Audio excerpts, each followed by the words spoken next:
Boa noite a todos. Pedimos desculpa por esses 5 minutinhos de atraso, problemas técnicos, mas já está tudo certinho. Estamos aqui para mais um Spirited, uma nova forma de levar a doutrina até você. Conteúdos curtos e profundos, 20 minutos de conversa, 20 minutos de interação. Te convidamos para enviar suas perguntas aqui no chat e ao final a gente vai ter esse momento para tirar as dúvidas, conversar um pouco, tratar melhor o tema. Para hoje teremos a presença do nosso amigo Adeilson. Ele é palestrante espírita, médium, escritor, mais de 40 livros aí na sua longa carreira, nos trará o tema mediunidade, adolescência e conflitos emocionais. Olá pessoal, Seja tudo bem? Boa noite. Obrigado, Gabriel, pela oportunidade. Uma alegria estar podendo participar com vocês aqui desse evento dinâmico e prazeroso, né? Muito grato. Seja bem-vindo. Por favor, a palavra é sua. Bom, eu vou fazer um comentário, Gabriel. São 92 livros publicados e a minha fala, ela é uma fala embasada não por ser espírita, né? Mas por ser psicanalista, por colocar os pés nos dois lados da questão. Nós não podemos ter um olhar para a nossa vida que se detém apenas na questão espiritual. Eu sempre costumo dizer nas minhas palestras e nas oportunidades que eu tenho para conversar sobre esse tema, principalmente em se tratando de adolescentes, que nós vivemos aqui atuando em 3 instâncias: a instância espiritual, a instância emocional e a instância física. E evidentemente que elas estão intimamente ligadas. E nos dias de hoje, com tantas situações conflitivas que a gente vem experimentando, é claro que o adolescente, o jovem, nesses tempos em que os convites para se gozar a vida, experimentar esse banquete de ofertas de gozo que a vida hoje oferece, é extremamente tentador, né? O jovem hoje, ele se vê muitas vezes sitiado pelos modelos que a sociedade apresenta, os modelos de felicidade, e é evidente que, à medida que ele vive os próprios conflitos, ele fica bem vulnerável nesse universo de ilusão e de propostas ilusórias que o mundo hoje vende. Os estereótipos de felicidade que são apresentados, e muitos garotos e garotas acabam mergulhando na busca da satisfação e na identificação com esses modelos do mundo e acabam se perdendo. Não bastasse isso, existem também os conflitos na área familiar, os conflitos as questões da sexualidade. Tudo isso aí forma um caldo altamente explosivo. Pelo tempo que eu tenho, né, que são muito poucos minutos, e pela complexidade do assunto, eu vou citar de maneira mais contundente e a gente precisa ter o entendimento que quando nós nos deparamos com um adolescente que enfrenta dificuldades na área espiritual, nós não podemos nunca nos esquecer que existem as questões emocionais.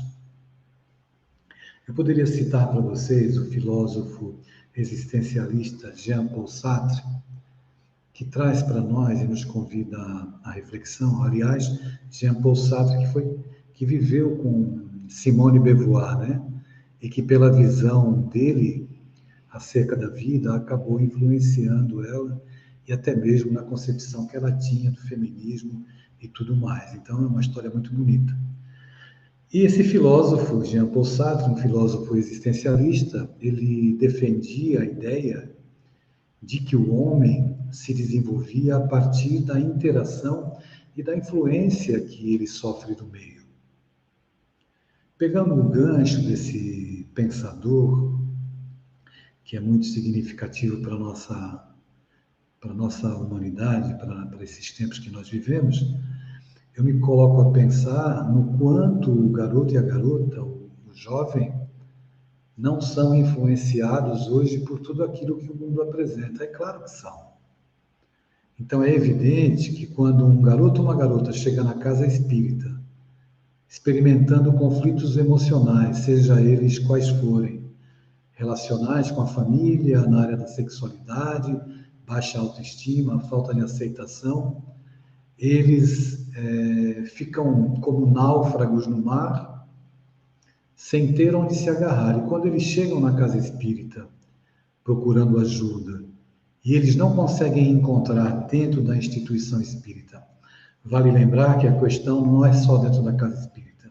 Em se tratando do universo religioso, garotos e garotas, quando adentram, seja a igreja, seja o centro espírita, seja o templo budista, e não conseguem encontrar identificação naquele ambiente, né? Naquilo que é proposto para ele em termos de espiritualidade, e não conseguem encontrar identificação com o que ele sente, dificilmente eles permanecem no ambiente e acabam se afastando.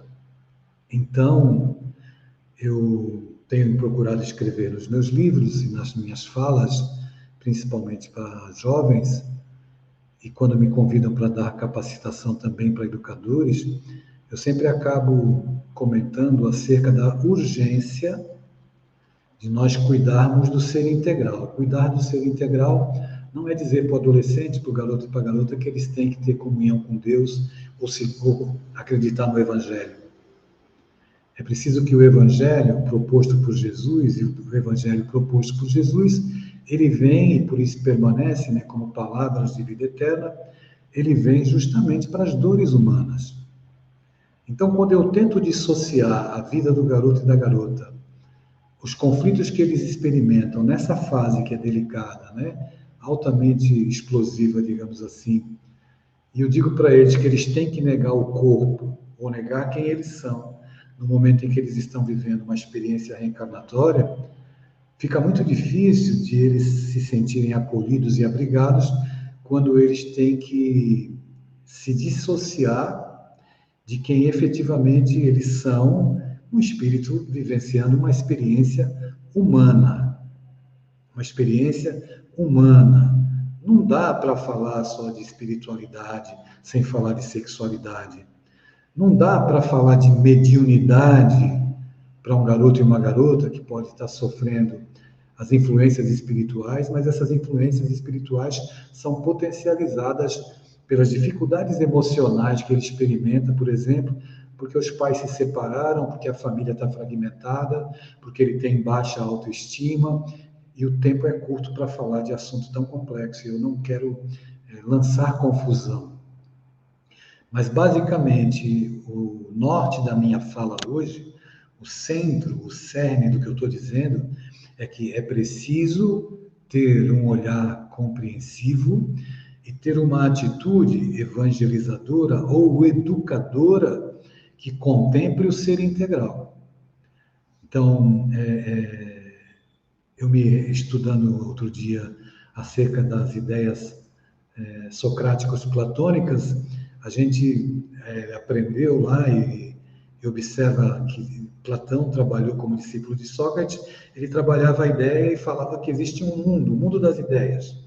O mundo das ideias onde tudo é verdade e de onde tudo se origina. É uma proposta filosófica que, evidentemente, guarda a identificação com o Espiritismo e acaba trazendo a falsa ideia, a interpretação equivocada de que, pelo fato de o mundo verdadeiro ser o mundo espiritual ou o mundo das ideias, como dizia Platão, que nós temos que ser negligentes com a nossa vida física. Isso é um equívoco que a maioria das religiões acaba manifestando e que no meio espírita a gente, infelizmente, acaba testemunhando.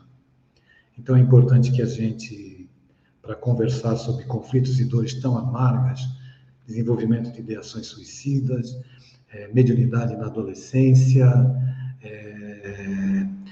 eclosão dos hormônios, os apelos para o gozo que a vida hoje oferece, que a gente entenda que, em se tratando de espírito, a gente alimenta espiritualmente, mas em se tratando de espírito encarnado, nós precisamos trazer também a visão e falar de maneira assertiva, respeitosa, sobre aquilo que se pode fazer para lidar com os apelos que o corpo tem e que normalmente acabam entrando em conflito com as propostas religiosas.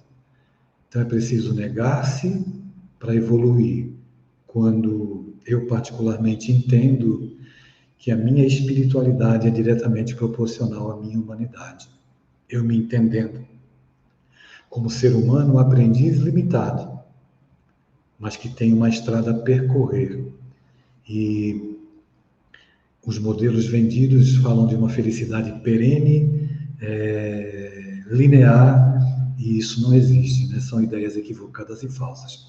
Então, se um garoto e uma garota adentram a casa espírita e dizem para ele que ele tem que negar quem ele é, ou negar as coisas do corpo, sem falar de educação, sem ajudá-lo a lidar com os apelos que essa idade normalmente traz de maneira muito contundente, evidentemente, que ele vai se sentir, não vai ter identificação com o ambiente e acaba se afastando. Me desculpem estou sendo muito conciso e eu não sei se eu estou ajudando, né? Se eu estou causando confusão. Eu fiquei preocupado porque eu mudei hoje de apartamento e tive dificuldade de entrar aqui nesse nosso encontro. Peço desculpas, peço perdão a vocês, porque eu estou aqui tonto ainda. Eu estava mexendo na internet e não consegui entrar. Mas eu só para reforçar, queria deixar basicamente essa colocação. É muito importante nós entendermos, minha gente, não é porque nós somos espíritas, sabemos da vida após a morte, temos entendimento sobre isso, que nós devemos negar a nossa experiência humana, porque é justamente a experiência humana e tudo aquilo que eu aprendo dentro da vivência, dentro dessa experiência, que me ajuda a galgar degraus seguros em direção à espiritualidade.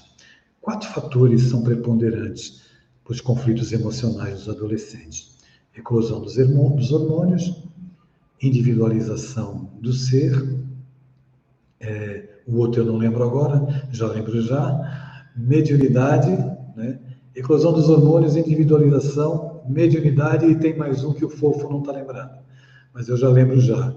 Esses fatores, nesse período turbulento, principalmente nas questões de autoafirmação, de busca de identidade dentro da sociedade, né?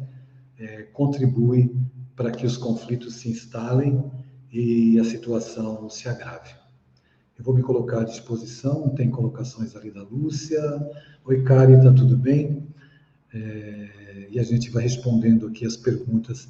Me desculpem a estar acelerado. Acho que é por causa da angústia de não... Quase que eu não entro. Tranquilo, Deus. A gente vai conversando aqui, vai batendo papo, fazer um podcast. Tem a pergunta aqui da Lúcia Catabriga. Ela pergunta o seguinte: Adeilson, na sua opinião, a casa espírita deveria oportunizar um atendimento fraterno específico para o jovem? Sim, ou ter um atendimento específico para o jovem, ou ter pessoas capacitadas para lidar com o jovem. Todo garoto e garota, eles buscam atendimento e ajuda, mas eles vão para poder falar, né? Como psicanalista que trabalha com a escuta, e eu sei o quanto a escuta é importante para qualquer ser humano, e o adolescente que vive muitos sentimentos, uma ebulição de angústias, precisa vomitar aquilo que ele sente.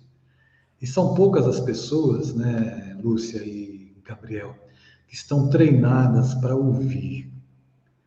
Ouvir sem intervir.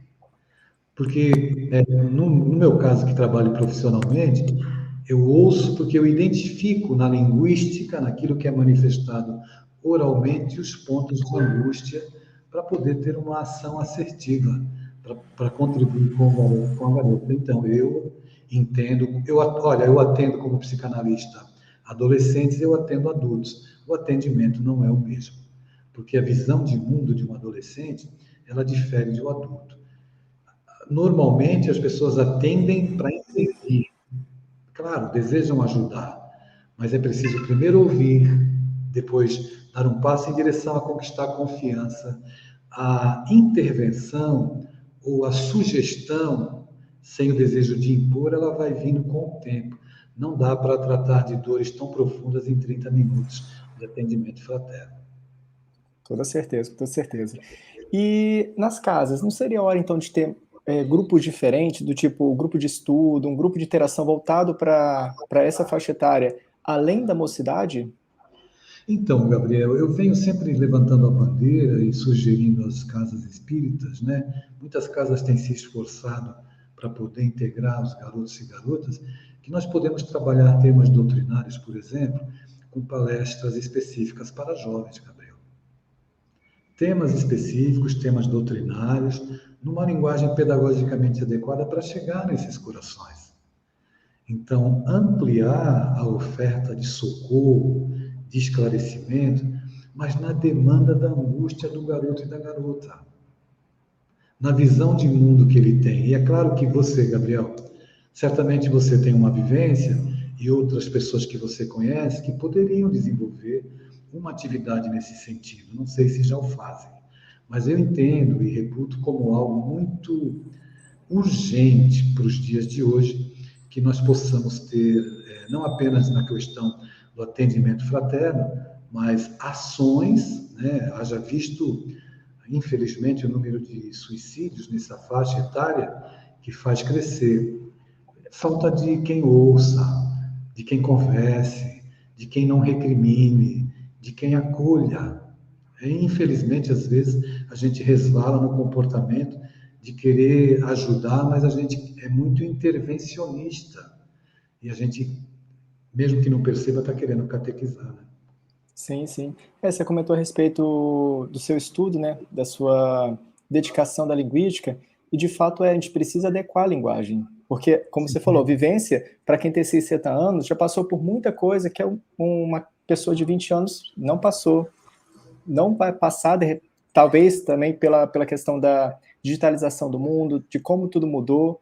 Então, realmente, adequação, e até parabenizo aqui o pessoal da FESA em questão de ter criado o Spirited, que é mais ou menos esse formato, não para o mais jovem, mas para quem está mais conectado, quem quer essa relação, esse bate-bola, né? E não somente uma entrega de conteúdo, você absorve e se desliga. Então, estamos aqui para interagir exatamente para tentar adequar essa linguagem da geração Z.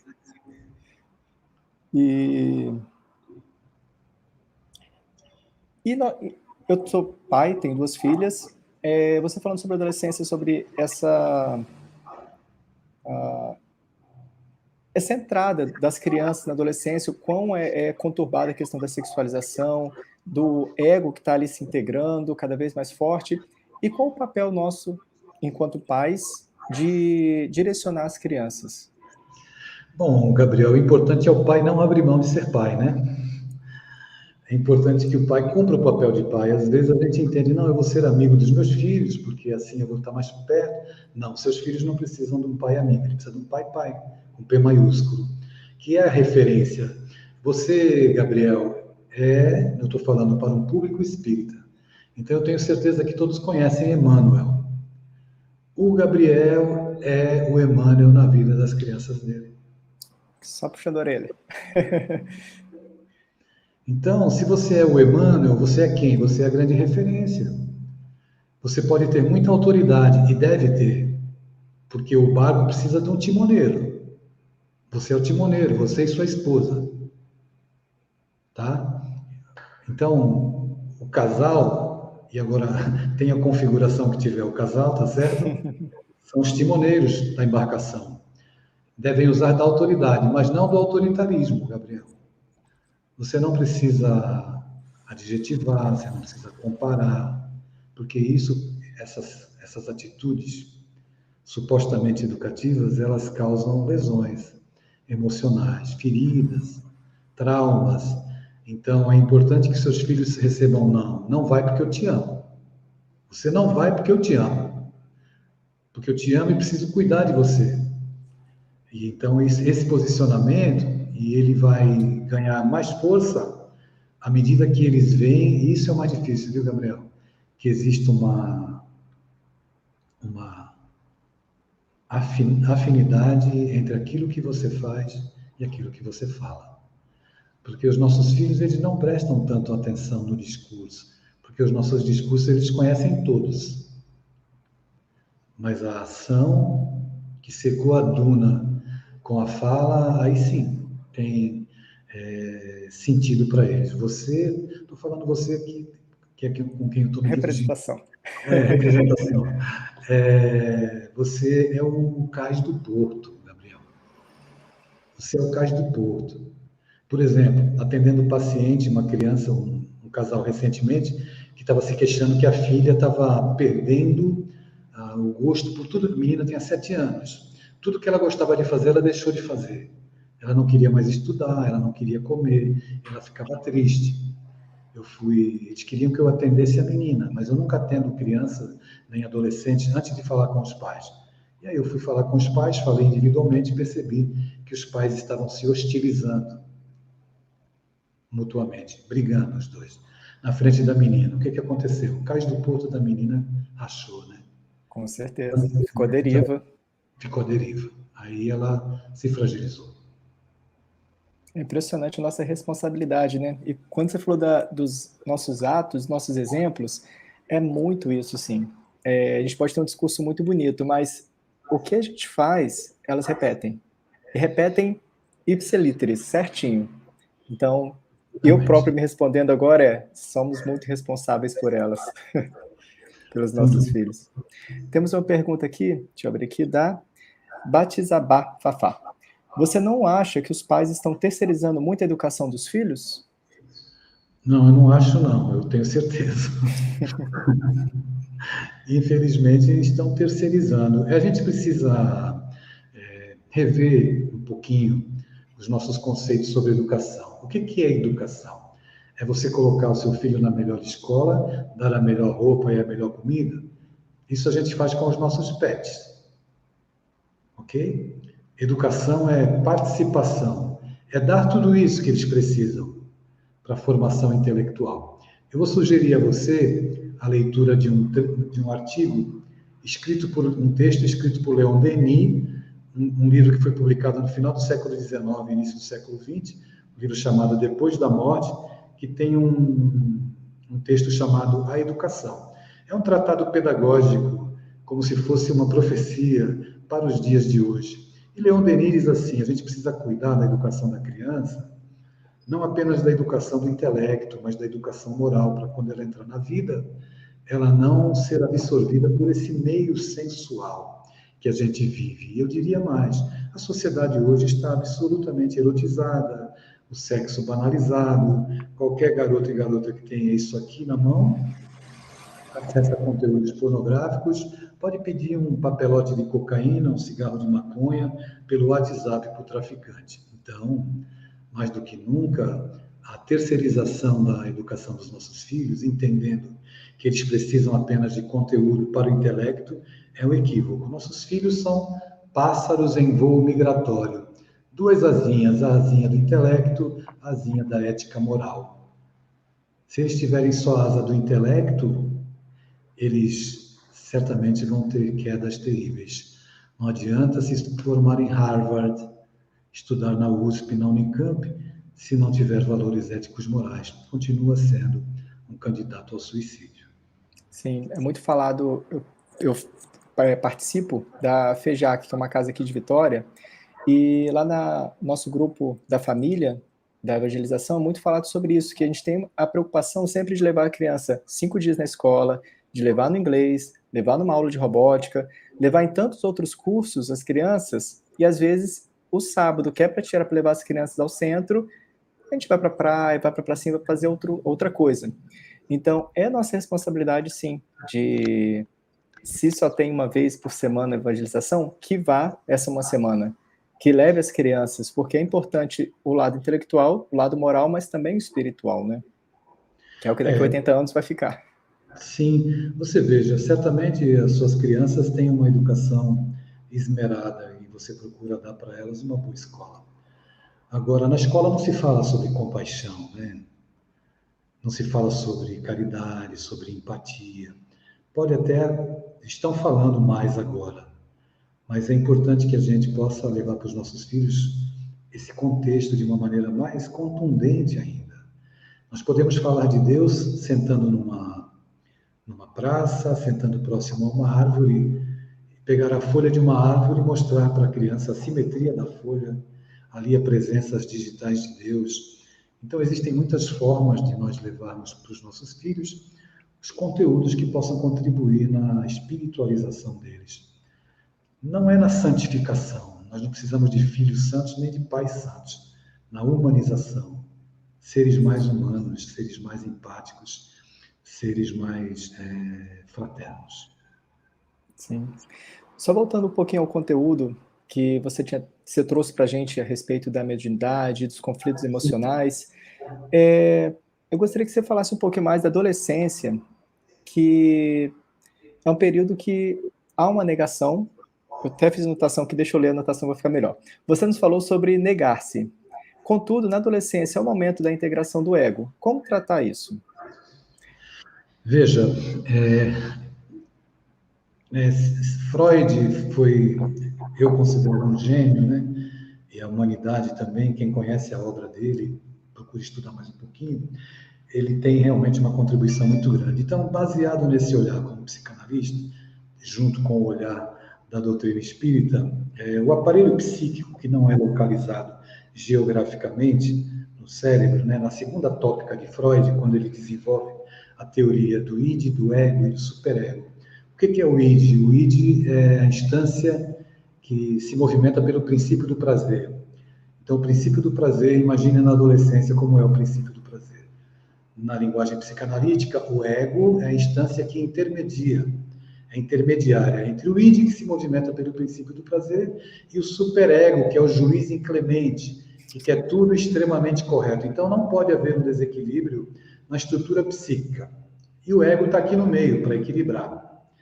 O que acontece? Invariavelmente, num mundo que só propõe o gozo, Gabriel, o id está lá em cima. Então, o id asfixia o ego. O garoto e a garota, eles querem apenas experimentar tudo aquilo que os apelos desse momento, dessa ebulição emocional acaba pedindo. Então, a eclosão dos hormônios, evidentemente, a descoberta do prazer pelo ato masturbatório, pelo descobrimento do toque em si mesmo, tudo isso vislumbra um mundo de gozo.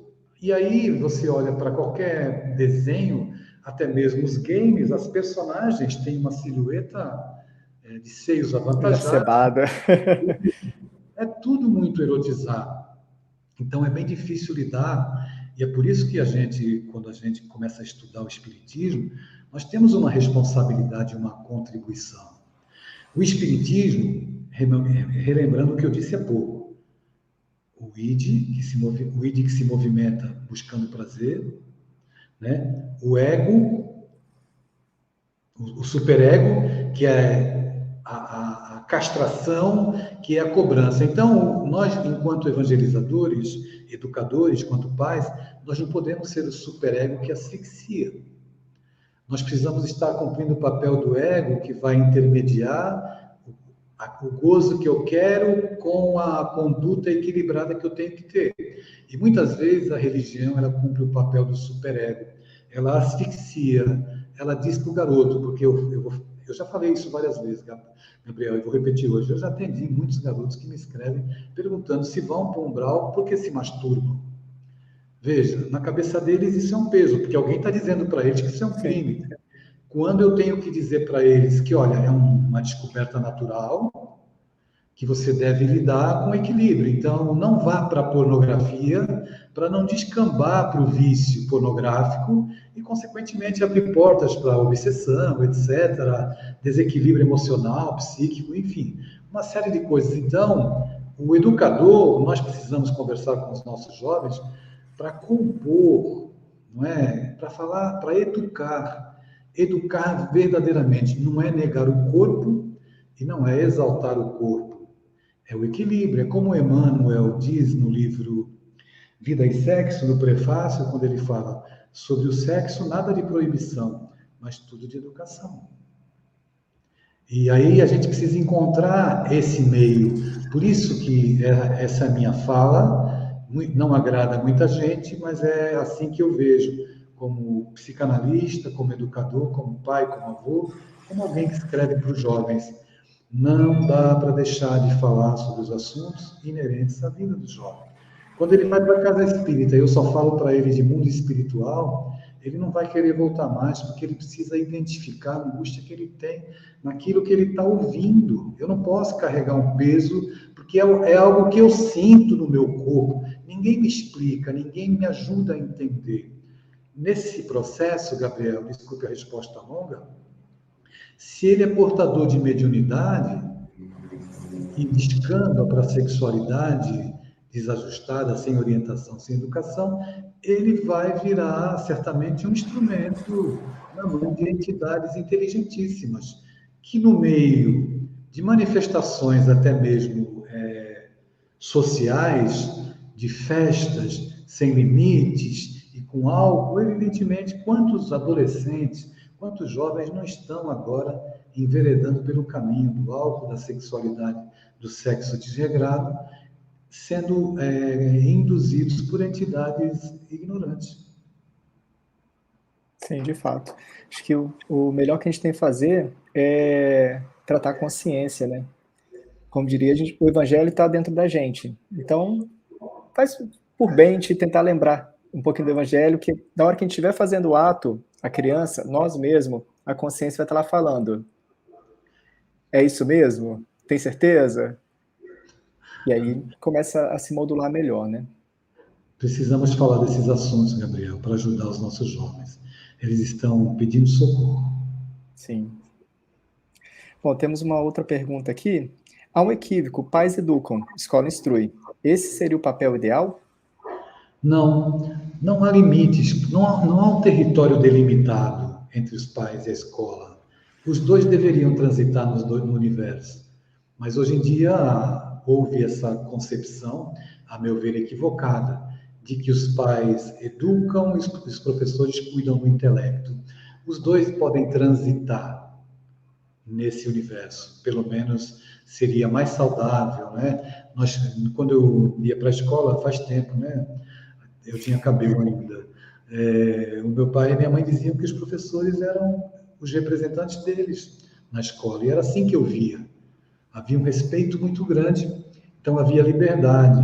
Meus pais respeitavam muito os meus professores. Isso contribuiu para a minha formação, para desenvolver respeito e ver a escola realmente também como um templo educativo, onde a gente tem que ir lá buscar o melhor. Mas essa confusão, infelizmente, existe, e a educação, quando você diz assim, os pais educam no quê? Não há limites para a educação, né? As instâncias que eu falei há pouco, espiritual, emocional e física, nós precisamos cuidar dos três aspectos das nossas crianças e dos nossos jovens. Sim. Tem uma idade, uma pergunta talvez simples para alguém tão entendido assim, onde a mediunidade ela desperta, ela parece ostensiva, ou a criança já pode nascer com a partir de alguns meses? Ou tem uma idade, sim, a partir de tal idade que é despertada? Então, Gabriel, a mediunidade é uma condição orgânica, né? É uma condição orgânica.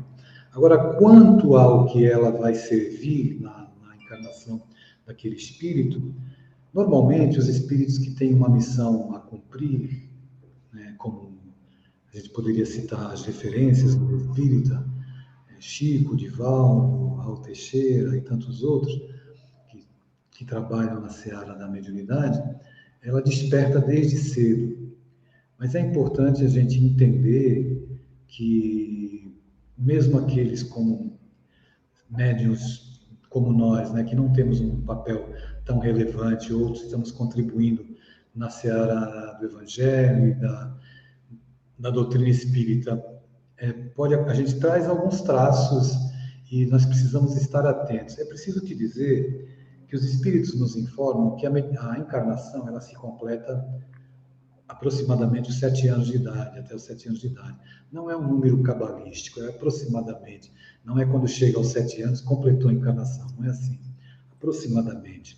E nesse período, se nós estamos completando ainda a nossa encarnação, é importante entender que nós estamos, a criança ainda ela está muito sensível às duas dimensões. Daí a questão dos amigos imaginários, e toda hora eu falei, às vezes a criança fala um fato não conheceu o avô, mas diz que viu o avô. Então, tudo isso denota ainda esse momento transitório do processo reencarnatório que irá se completar. Isso pode não deve ser confundido com mediunidade. É algo inerente às crianças até essa faixa de idade, pelo processo estar ainda se completando na área da encarnação, da reencarnação. É claro que se surgirem traços na criança, e não existe idade para isso, a tua pergunta foi se existe alguma idade. Não, não existe idade.